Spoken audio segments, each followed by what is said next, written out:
When you have boundaries, clear boundaries, and you're respecting them, that, my dear, is confidence. And when you have confidence, you make way more money.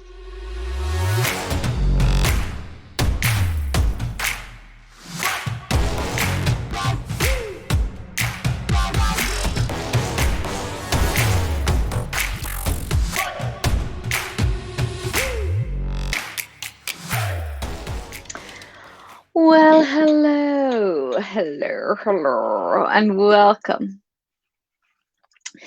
to today's live show. I am Lisa Fox from lisafox.ie, and today I want to talk about boundaries, confidence, and money. Three of my favorite things, especially money. I'm joking, but I'm not joking. But money is one of my favorite things. But I think that these things are so connected, and I don't think that making really good money and manifesting really fabulous wealth is possible without boundaries and confidence. And let me tell you why. So this came up recently with sorry, I'm just pulling my dress out. Um this came up recently in one of my group coaching calls in the Lair Academy, which is my group program, where I help mothers in business to make more money, and through confidence work, through actually having the best, most fabulous confidence they've ever had in their lives. Because I believe that the biggest indicator of um, how much money you can make is how confident you are. It is absolutely, it's been proven over and over again to me, but also statistically. Also statistically. There's a book I have on my shelf up there called The Confidence Code, and it talks all about that. And it's the main point. So if you're interested in the subject, I would recommend that book for sure. But yeah, so like a big part of actually having confidence is boundaries. And this is was a hot topic in my group call a couple of weeks ago, boundaries. And it was something we often end up like, and the group calls end up having a theme, even though I don't often put theme on them. They often end up with a theme, because everybody seems to be on the same vibe, and it's the thing that comes up over and over and over again in the call. And as I say, this week, that particular week, it was all about boundaries, and people were struggling with their boundaries, right? Now, I think that boundaries start at home, right? And it's where we learn. It's where we learn to have boundaries. It's where we learn about boundaries. It where we learn, well, maybe not to have boundaries sometimes. The importance of boundaries. We role model them from our parents, right? And generally speaking, if our parents don't have good boundaries, we don't learn to have good boundaries either. But it is something that we absolutely can learn. But people really struggle. Well, one of the ladies in the group was really struggling. Um, and as I say, I think people generally do struggle with this, having boundaries with her kids. So, like this particular lady, um, is working from home, and her kids are at home, right? And she said, Lisa, I just, every time I try to get on the laptop, do a bit of work, the kids are on top of me, and they're asking for this, they're asking for that. And I just don't get any uninterrupted time that I need in order to concentrate and actually get anything done and move forward in my business. And if I can't move forward in my business, I can't make more money in my business. And this just seems to go round and round and round in circles. So my question was, what kind of boundaries do you have with your kids? Like her kids, okay, it's different if you have kids who are um babies, if they're like really young, like you actually can't really have boundaries with tiny kids. Or you can, well, you can, but you start establishing, they don't fully understand it. But with older kids, you need to set boundaries. And this is the big thing, and this is what I'm going to come back to again and again and again. You say what happened with this lady as well. I was like, yeah, but they don't respect my boundaries. I told them what I expect from them. I set boundaries, but they don't respect them. They don't honor my boundaries. And this is the other thing. Nobody, nobody is going to respect or honor a boundary for you, no matter how much they love you. They're yours. They're your boundaries.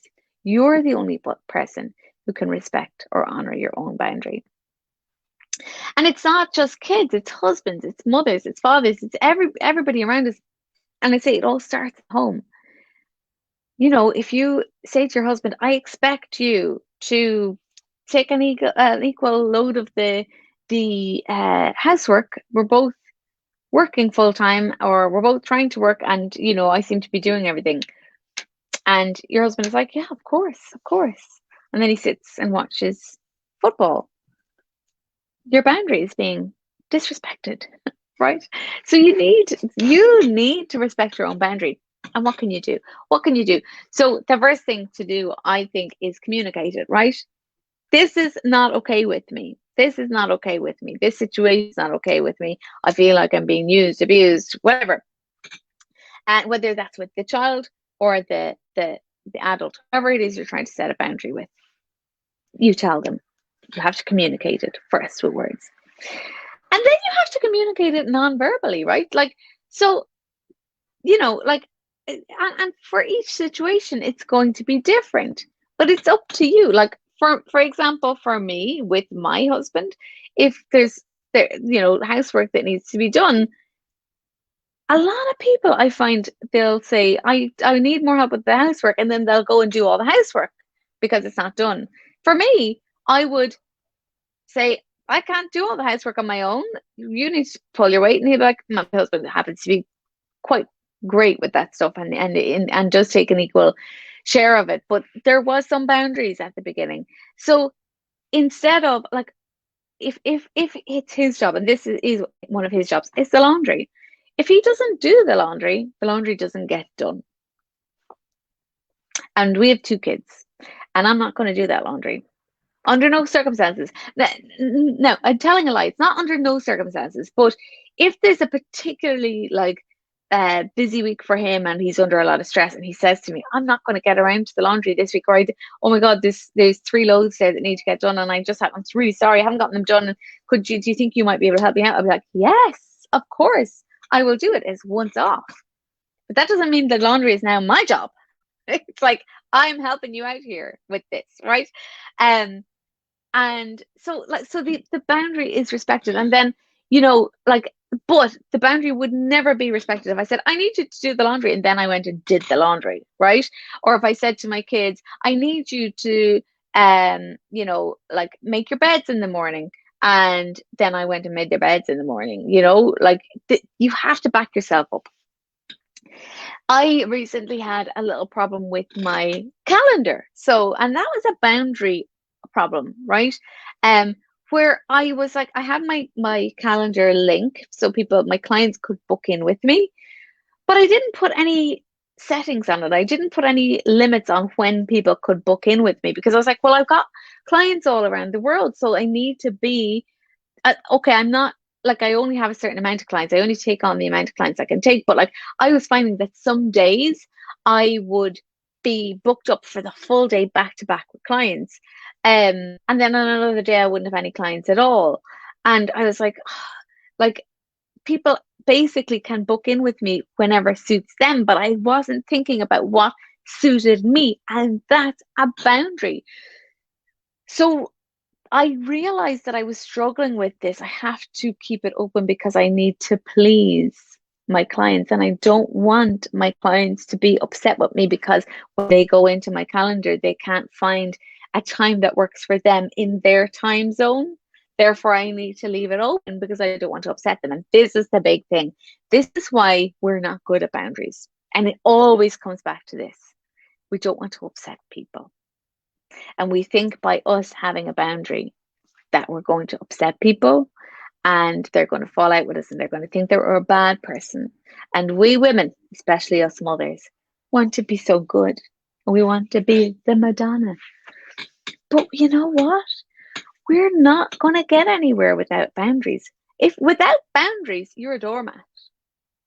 Without boundaries, anybody can do anything to you. Anybody can get whatever they need for you, and you're allowing them to. But what if we could live in a world where people could get what they need from you on your terms? That's boundaries. That's boundaries. People could get what they needed from you if you agree to it. People could get what they needed from you if it also suits you. But if people are getting what they need from you all the time and it's not suiting you and it feels like pain to you and it feels like sacrifice all the time and you're not getting anything back, that means you've got a boundaries problem, right? And so for me, with my calendar, I was like, okay, I need to get a hold of this. I need to put a system in place. And just because I don't know how to do that right now doesn't mean that there isn't a way to do it, right? So if you're going to yourself, I don't know how to set boundaries, it doesn't mean that there's not a way to do it. There's always a way to do it, right? There's a kind way to set boundaries as well. But so for me with the calendar, for example, I just went into and part of the block for me was also technology. I was like, I don't know if I can actually figure out how to set up my calendar in a way that works for me. So I was like, okay, well, there's only one way to find out. And I actually blocked out 2 hours in my calendar so nobody could book in with me for 2 hours so I could actually figure out this calendar situation. And I went in and I was like, okay, I need to be available at least once a week early in the morning so that my clients in Australia can book in with me. Excuse me, but I don't start work until 10. And there is no way around that because I bring my child to school. Now, I could tell myself, and I don't want anybody else to bring him to school. I want to drop him off to school in the morning. I could tell myself, well, then that means that one day a week I have to let somebody else drop my child to school so that I'm available to my Australian clients. Or the other alternative is I go, well, my Australian clients know when they book in with me that I'm only available from 10 in the morning. So whatever time for them that is, and that is in the evening, that has to be okay with them. And guess what? It's been okay with all of them so far. I'm sure there'll be somebody who's like, no, I don't want to work with a coach who's not available at this hours, but it hasn't happened for me yet. But yeah, so set that like once a week I'm available at 10 to 12 so that my Australian clients definitely have that opportunity to book in with me at that time. I'm available twice per week in the early afternoon, like 12 to 2, I think, or 1 to 3, whatever, but it's like kind of lunchtime hours so that my clients who work full time can have their sessions on their lunch break. And then the next one is in the evening so that my American clients can book in with me at a time that suits them because they're 5 hours behind usually. And if I only had morning times available, my morning times available, it would be the middle of the night for them. So once a week I have late afternoon slots available for my American clients. And they get plenty of time to book their slots in. And it all works perfectly. And my boundaries are now in place. And my calendar now suits them. And it also serves me. It serves them and it suits me, right? And it's a real boundary. And I'm happier. And I serve my clients much better because I never have a day now where I'm serving clients back to back all day without a pee break, right? Big, huge difference maker. And the only thing that was stopping me from setting that boundary was worrying about upsetting people. And here's the thing. The only people who will ever be upset by you setting a boundary are the people who were benefiting from you not having boundaries, right? So think about that.